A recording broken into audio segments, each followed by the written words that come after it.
Is the Tesla Model S the perfect car for drive-in movie theaters? Let's find out.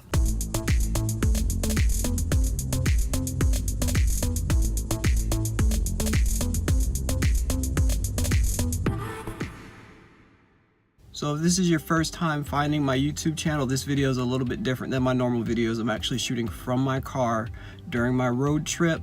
But if you like the video, give me a thumbs up and subscribe and share this video with your friends. Alright, so recently we went on a road trip from Kansas City to Fort Lauderdale. I'm actually on my way back from Fort Lauderdale while I'm filming this video, but I wanted to take the time out to shoot this to see if I can edit it and get it up before I get home. So I have a weird video set up right now. The sun is actually directly in front of me. I have a blanket over my windshield, so I know there are people looking at me like I'm crazy, but I am crazy, so who cares? But anyways, I always wanted to try something like this. We got our car about 4 months ago, and by the time I really had everything set up and wanted to get it done, drive-in theater season kind of passed in Kansas City. It was too chilly and the drive-in theater closed down. So we were traveling to South Florida for Christmas, and we have the famous Swap Shop drive-in theater down there. So I checked it out, and they did have some movies showing for Thursday. So I went ahead and gave it a try and told my family that we're going to be going to the drive-in in the Tesla Model S. So I got the idea because you have all these videos with people posting themselves sleeping in their Tesla. With the way the car is designed, it maximizes the space inside the car, and it's actually a hatchback more than a sedan when it comes to the back. So their trunk is connected to the actual car. So when you fold the back seats down, some people have put full-size air mattresses in the back. There's also the Dream Case, a company that makes this case that goes into your trunk that turns into a bed that fits perfectly in the Model S. So just with those ideas, I thought, why not try this at a drive-in? So that's what we did. They had a few family-oriented movies. We picked Ferdinand, so that's the movie that we watched. And all around, it was a great experience. There were a couple of downsides to it. Some that I may be able to rectify with camper mode or with the update that Tesla just made.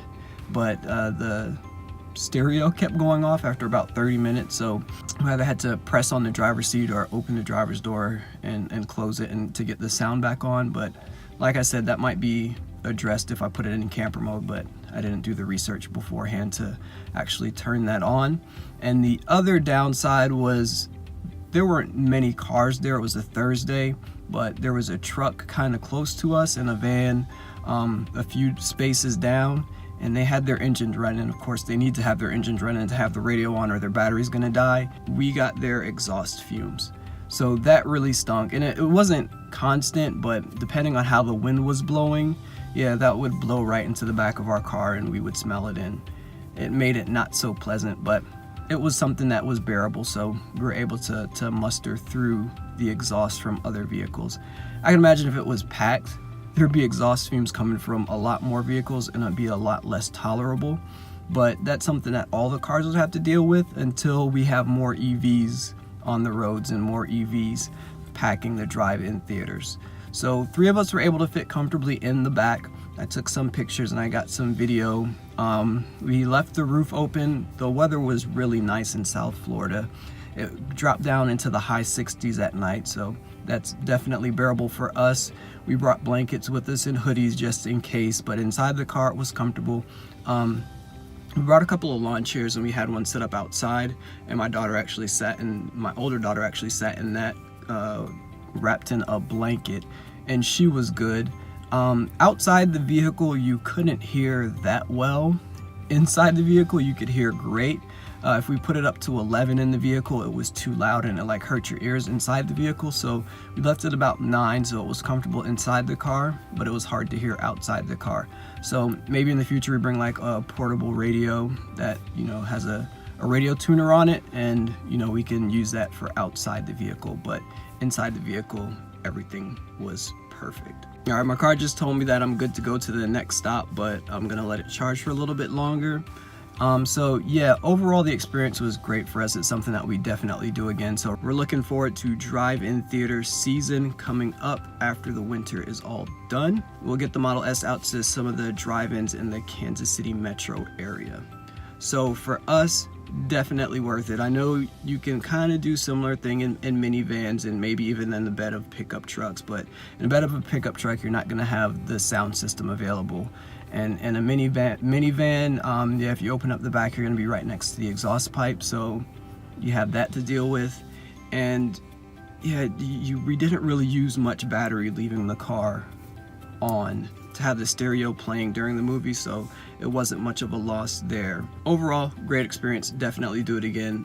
When you look at all things considered, I think the Model S might be the best car to do it in. And the Model X, if you had the 5-seat configuration, I think now that you can fold down the 5 or the 7-seat configuration and get that totally flat, so that would be comparable. The Model 3 isn't designed like a hatchback, so it might be a little bit uncomfortable, just not the same experience. So the Model X might be just as good, maybe a little bit better depending on your configuration, but definitely the Model S is the perfect car for a drive-in theater.